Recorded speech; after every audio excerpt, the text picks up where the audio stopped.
Bueno, Santi, decime tus 10 consejos para emprendedores. Empecemos por el uno.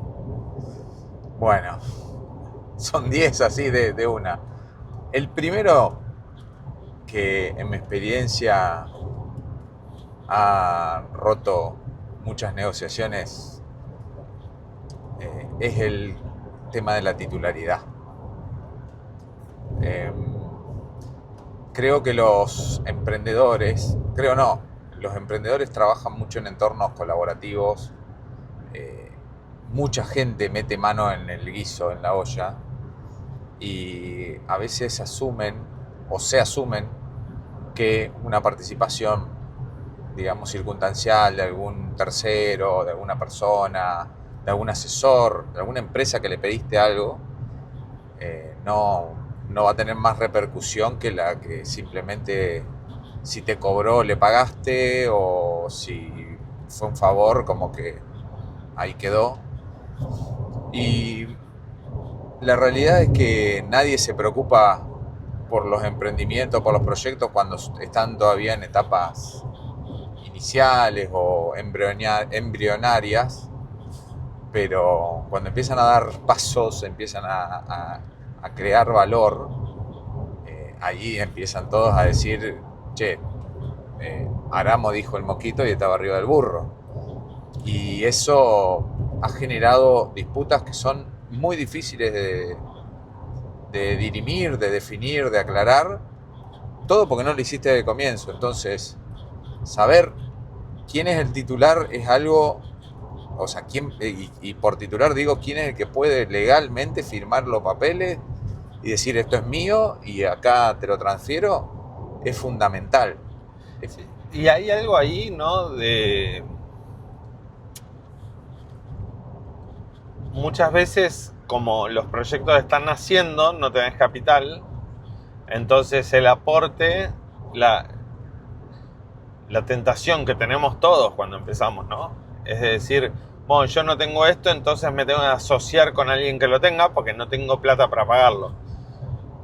Y a lo Sí, mejor la única idea es asociarte cuando quizás pueden haber mayores ideas o quizás hayan más modos de asociarse que no sean solo ser socios a nivel societario, valga la redundancia, pero digamos a nivel jurídico. Es decir, uno se puede asociar en el negocio, pero no en la empresa, o puede asociarse, pero no a nivel de accionista. sí. Sí, es re común lo que estás diciendo, Pablo, porque en realidad es como que el emprendedor está focalizado en tratar de sacar su producto, en darle valor, agregarlo, y entonces no mide, no estudia todas las herramientas que va usando.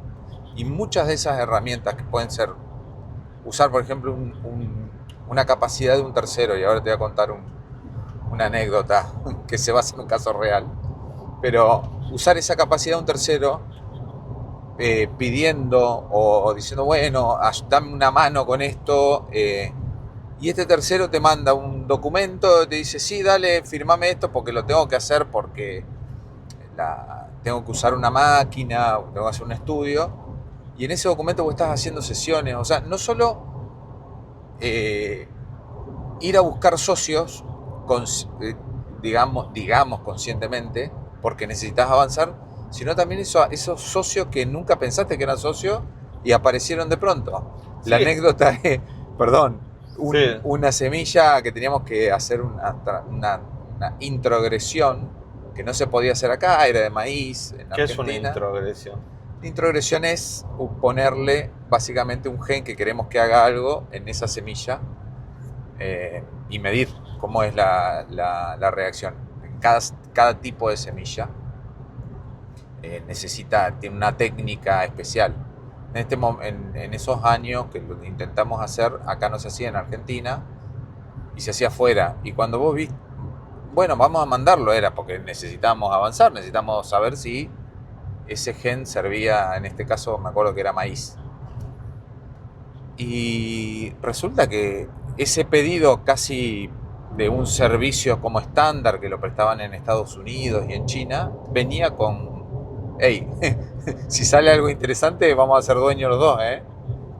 Y ahí es donde nosotros frenamos y dijimos, pará, no vale todo por avanzar por el avance del proyecto, no vale actuar a tontas y locas. Porque además lo que en algún momento del proceso es esencial, quizás después en el devenir de la empresa se convierte en algo completamente irrelevante.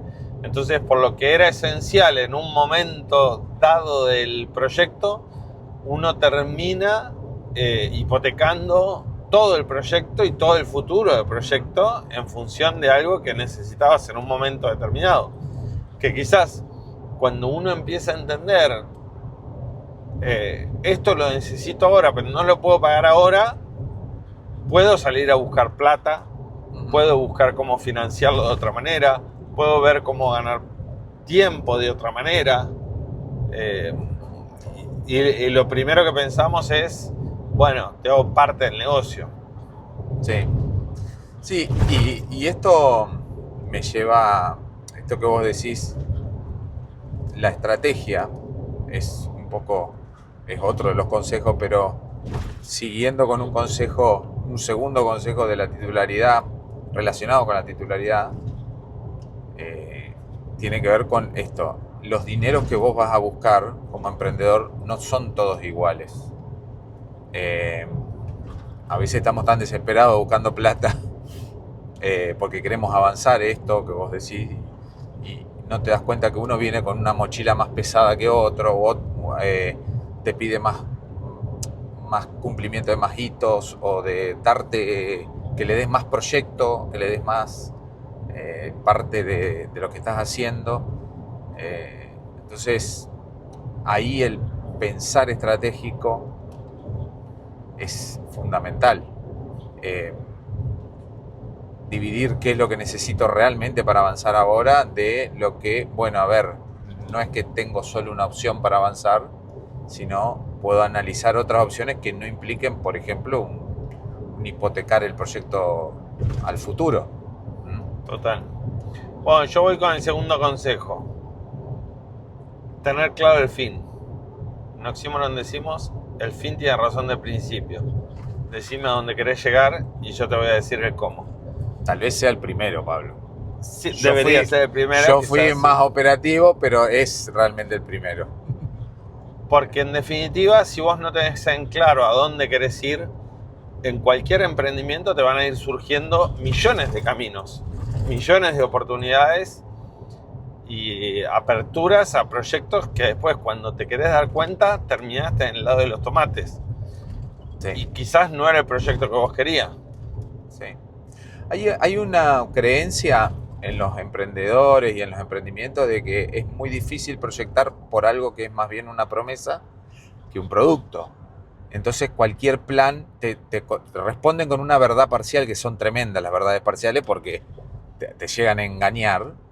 Te dicen no se puede hacer plan porque tengo que ver un montón de condicionantes y escenarios. No, nosotros no hablamos solo de plan, hablamos de entender hacia dónde vas, o sea, definir hacia dónde vas, que es un fin, y los planes se hacen para adecuarlos y para ajustarse. Yo ahí tiraría, o sea, porque el plan lo metería como el tercer consejo. Sí, que es porque en realidad el segundo sería poner el fin, el tercero hace un plan para llegar. Claro. Que es una gran discusión, hasta es una discusión interna. Plan sí, plan no. Yo plan sí siempre. Modificalo en cuanto a si estás acercándote al fin o no. Punto. Pero no podés andar sin plan. Te va a llevar el viento de todos lados, de cosas que van surgiendo todos los días, te va a comer la agenda y lo más importante, te va a comer la plata y el tiempo. Y en tecnología siempre el tiempo es más importante. Sí, porque además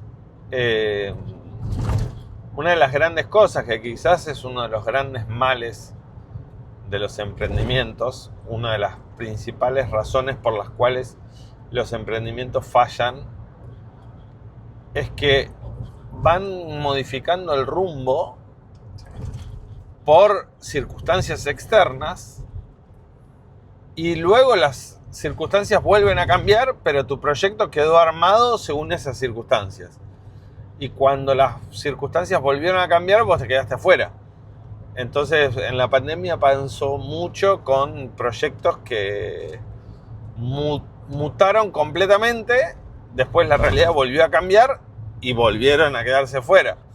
Entonces, el plan siempre te permite ser reajustado. Absolutamente, un plan nace con ese objetivo, pero no podés reajustar sin una finalidad. Nunca, porque no reajustás si vos no tenés un destino. Nosotros estamos viajando, la ruta está rota, bueno, yo no cambio el destino, cambio el cómo llegar. Y eso es el plan. El plan es el camino que trazamos, pero bueno, puede estar rota, puede estar cortada, pero yo sé que tengo que llegar a un lado. Y ahí es donde es tan fundamental la discusión de la finalidad, ¿no? Bueno, entonces vamos por 3. Vamos al cuarto. ¿Cuál dirías que es el cuarto? El cuarto, déjame dar una vuelta al tema de que la plata no puede ser nunca un problema.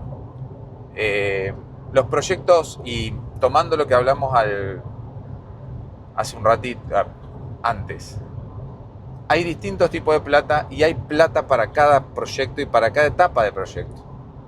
A veces el emprendedor sale a buscar, no sé, tengo una muy buena idea y salgo a buscar, quiero ir a un VC, a un Venture Capital, a que me pongan un montón de plata porque necesito un montón.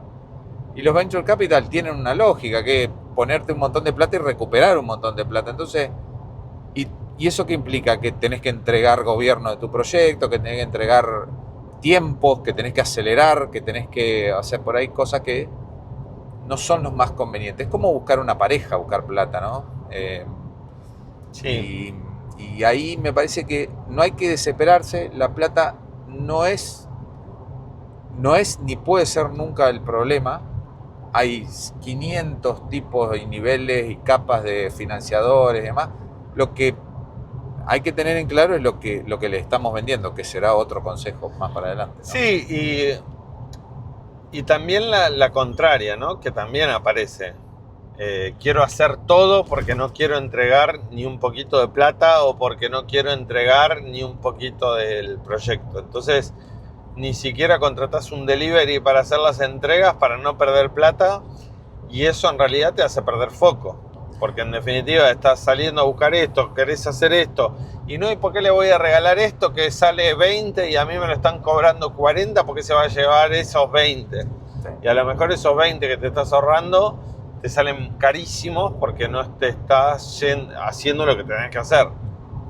Absolutamente, Pablo. No es gastar mucho ni es gastar poco. No hay nada a priori bueno. Gasté mucho. Sí, gastaste mucho y gastaste bien, porque compraste una solución regulatoria al tipo que te la dio en 2 semanas cuando vos la podías hacer en 3 meses, gastaste bien y la tenés a la solución regulatoria. Pero si gastaste poco porque la hiciste vos y perdiste tiempo, vale mucho más. Es un error súper común y es casi infantil pensar que porque lo hago todo, me voy a ahorrar dinero, voy a mostrar más seriedad a un inversor y demás. No. Viene un inversor y te dice, hiciste vos todo, mirá vos qué interesante, y sos vos tan eficaz en todo. No, entonces sos un pavo, no tenés criterio para elegir las batallas que tenés que dar. Habla casi de un infantilismo que tenemos que erradicar fuertemente. Esto, perdón la anécdota, pero hace muchos años veo una persona con un investigador que estaba leyendo un libro que decía Patent for Dummies, ¿no? Que pueda patentar cualquiera, básicamente, es como un manual.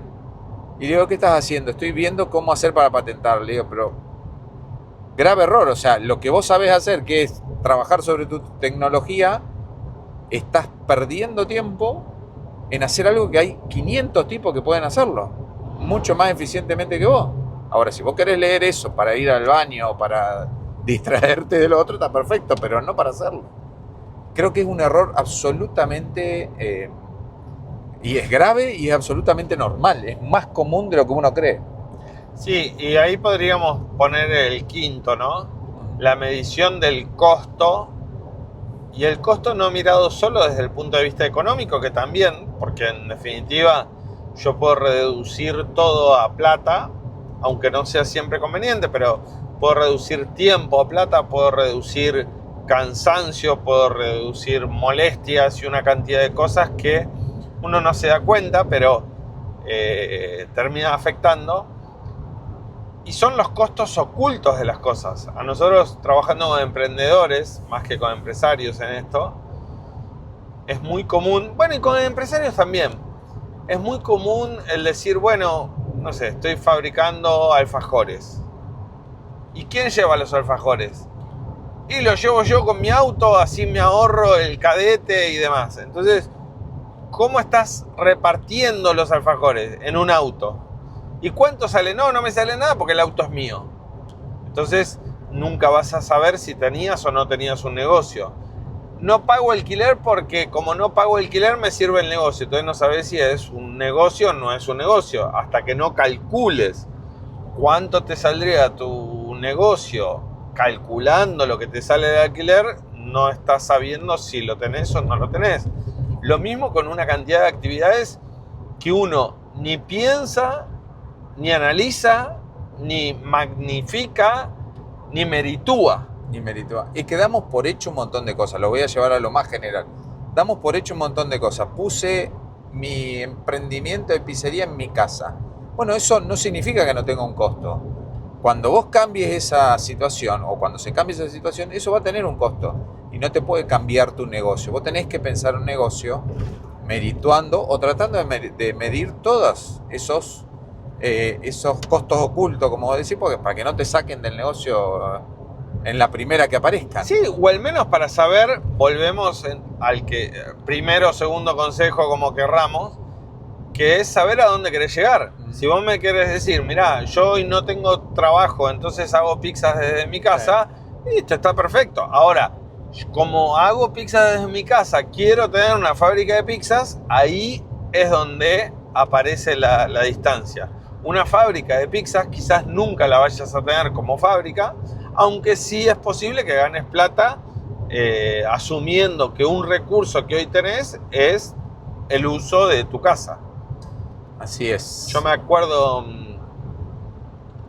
Santi contá en Estados Unidos cuando que te entregaban la pizza. Sí, yo siempre mirando las cosas, uno tratando de ver cómo se desarrollan, qué es lo que hay detrás, ¿no? De lo que sucede, de lo que damos por sentado. Y estudiando en Concord, que es una ciudad al norte chica, una ciudad chica, pero de las históricas esas, comprábamos unas pizzas en una pizzería muy famosa, que básicamente estaba a 5 cuadras del departamento donde alquilaba. Y iban y las entregaban una pizza, en ese momento habrán sido $10, no sé, eran las pizzas grandes, bien americanas, y las entregaba en una Gran Cherokee V8 a las pizzas, y tenía 3 o 4 camionetas el pizzero. Yo decía, pero esto es insostenible. O sea, ¿cómo puede ser? Le sale más caro el combustible que la pizza. O sea, ¿dónde está el costo que se está comiendo? Y bueno.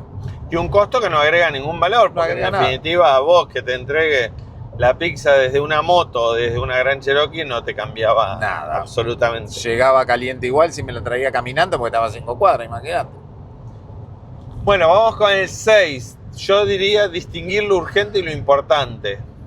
Lo importante es lo que te lleva al objetivo, por eso es tan importante tener en claro a dónde queremos llegar.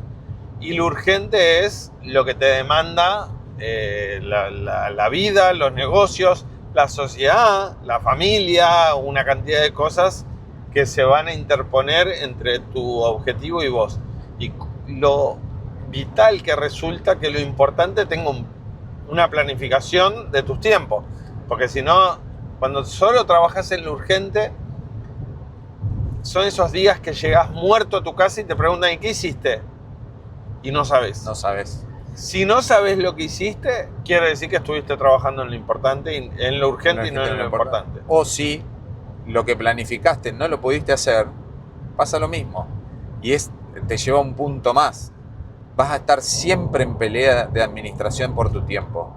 Todo el proyecto es un constante desafío a tu tiempo y a tu manera de distinguir lo importante de lo urgente constantemente.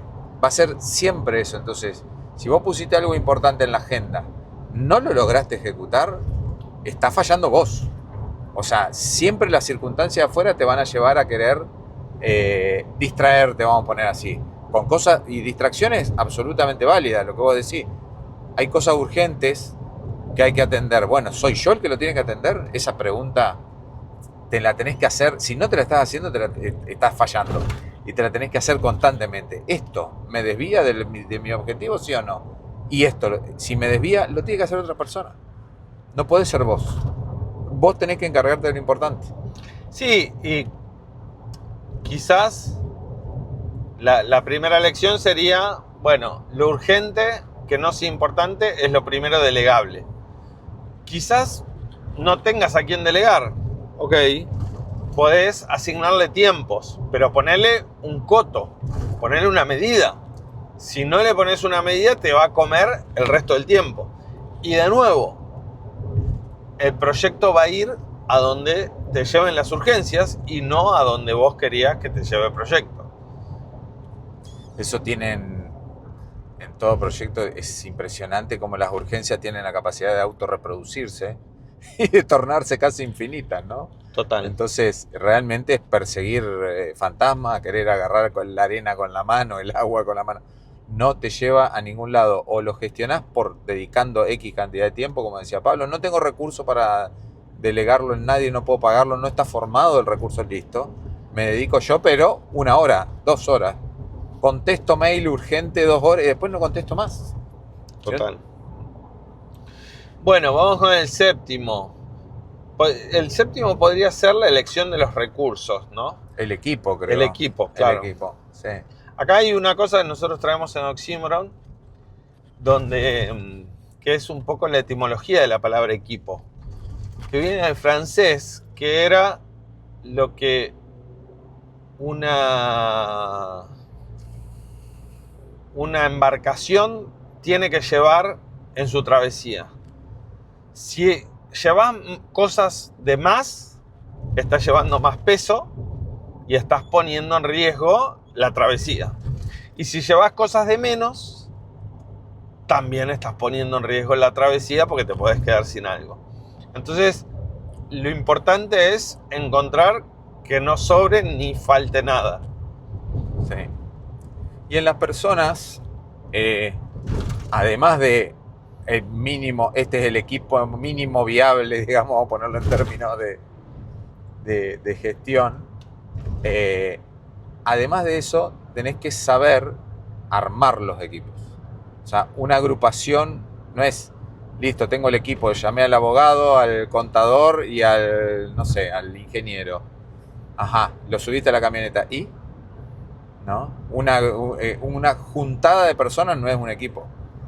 Y ahí no solo requiere la preparación de distinguir lo que necesito, ni con exceso de peso, también tiene que ver con el tiempo, lo que necesito en un tiempo y en un momento, ¿no? Pero distinguir eso y a la vez cómo tengo que hacer que ese equipo funcione, y ahí es absolutamente indispensable el liderazgo del... Sí, y lo que me gusta y lo que necesito, ¿no? Sí. Porque no se trata de conseguir amigos o no se trata de conseguir gente como uno. Casi te diría que es más lo contrario. Es gente que de algún modo te incomode en muchas cosas porque tiene que ser distinto que vos. Si es demasiado igual, evidentemente te va a llevar a una zona de confort y seguramente no te esté aportando demasiado. Sí. Quizás ahí uno podría decir que habría que encontrar un punto medio entre alguien que sea lo suficientemente igual a uno en relación a los fines, Sí. que querramos lo mismo, pero lo suficientemente distinto en cuanto a los recursos o los medios, ¿no? Sí, y las capaz que competencias también que pueda traer. Uno más ordenado que otro, uno más comercial. Digo, hasta en ese nivel podés complementarte. Pero claramente un equipo es eso. No todos son arqueros, no todos son delanteros. Necesitamos hacer gol y bueno, buscar un delantero, no mi amigo que es buenísimo atajando. Eso es fundamental. El 8, Yo ahí tengo un que no es, para mí es el último, pero lo podemos poner en el 8. Dentro del equipo hay una figura que es que nosotros en Oxymoron lo hemos puesto en el lema original, que es el Think Partner. Para mí es muy importante buscar a alguien con quien pensar. Y tiene que ver un poco con esto también, que está acá, que nosotros nos pusimos una remera que dice, bueno, no se nota, pero que hay una frase que dice, el hierro con hierro se afila. Y esto significa que rodearse de personas que te desafíen, no solo en nivel equipo operativo, sino que te ayuden a llevar a tu mejor versión, a llegar a tu mejor versión, también pensando, también un poco caminando conjuntamente sin ser posiblemente parte del proyecto. Un think partner no necesariamente sea alguien en un organigrama, ¿no? Es una figura que por ahí nosotros creemos que es muy válida y muy necesaria cada vez más en esta época donde las herramientas las tenés a mano, pero te falta desarrollar el criterio para poder usarlas mejor. Nosotros también lo tomamos de las fuentes más clásicas o del Camino del Héroe o de alguna de esas figuras, la idea del mentor también, ¿no? Que alguien que te ayude y que de algún modo haya recorrido ese camino. A la ida de este viaje nosotros veníamos hablando de Virgilio, que lo acompaña al Dante. Sí. En el Camino del Héroe siempre aparece un personaje que es el personaje que de algún modo ayuda al protagonista a encontrar su dimensión. Y creo que es necesario alguien que te permita mirar un poquito desde afuera y un poquitito desde el otro lado al que uno está yendo. No te pueden librar de recorrer el camino, pero sí te pueden dar un par de orientaciones. Sí. Hay momentos claramente que son por ahí cuando uno está pensando en largarse, diseñar algo, o cuando está ante un problema que vos decís, bueno, necesito un guía. Pero creo que es una figura que no la ponemos realmente en el organigrama, pues pienso primero en un abogado, en un contador, y no en quien me ayuda a pensar una estrategia más a mediano o largo plazo también, y que a esa persona la tengo que poder respetar, le tengo que dar ese lugar. Por eso no es cualquier think partner, decimos, ¿no? Total. Bueno, 9 yo pondría medir. Lo que no se mide no se mejora. Generalmente se habla en gestión de KPIs, Key Performance Indicators, o sea, cuáles son los indicadores que voy a tomar como referencia para decir estoy mejorando o no estoy mejorando. Quizás uno de los grandes esfuerzos al lado de la planificación es poner indicadores para saber si me estoy acercando o no me estoy acercando. Sí, y va absolutamente de mano con todo. Pido plata, entonces tengo que obtener este resultado. Pido tiempo y tengo que obtener acometer este resultado también. Es absolutamente necesario medirlo. No es medirlo, lograrlo, pero es medirlo, te permite decir por qué no lo logré, cuán desviado estuve, cuánto no.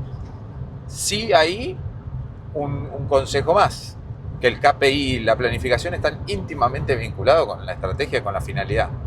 Entonces, puedo inventar KPI también, y hay gente que es genial inventándote objetivos, digamos, de medición que no miden nada, miden, no sé. Totalmente, o lo pondríamos al revés. Un gran error, que por eso nosotros tenemos tanta animadversión hacia las consultoras, es utilizar KPIs o mediciones o objetivos estandarizados que a vos no te sirven. Entonces, para alguien pesarse en la balanza para saber si está más flaco o no le puede resultar súper útil, y para otras personas absolutamente no, y necesita, no sé, índice de masa corporal, de músculo o de grasa, o a otra persona es el cinturón del pantalón. El asunto no es ni absolutizar ni dogmatizar el indicador, sino que tiene más que ver con hacia dónde queremos ir o esa planificación. Sí, y creer, el último es, sin haberlo absolutizado y sin desdeñarlo, no confiarse en las propias capacidades. Esto es un poco el KPI se usa para eso, para tener mediciones, porque uno mismo va aprendiendo en el camino. Entonces, lecturas que hoy tal vez no las hace o entiende que no son relevantes, cambia la circunstancia. No sé, el consumo cambia. Tengo un negocio mayorista, ferretería, y el consumo cambia, entonces yo tengo que poder volver a ver a quién le vendía, cuál era mi cliente, entender la calidad del dato también, ¿no? No solo el objetivo de vendí mi objetivo numérico, sino la calidad. Y ahí creo que por ahí es muy importante mantener también los datos, ir guardándolos, ¿no? El dato crudo que decimos por ahí en los proyectos tecnológicos, científicos, es muy importante mantenerlo. Bueno, con esto ya tenemos 10 consejos para emprendedores y empresarios. Seguramente otro día que hagamos otros videos van a ser otros 10, porque la vida del emprendedor es justamente ir cambiando e ir adaptándose. Pero bueno, la idea es ir compartiendo en los viajes algunas de nuestras charlas, que son muchas, e ir compartiendo por ahí con los demás. Nos vemos en la próxima.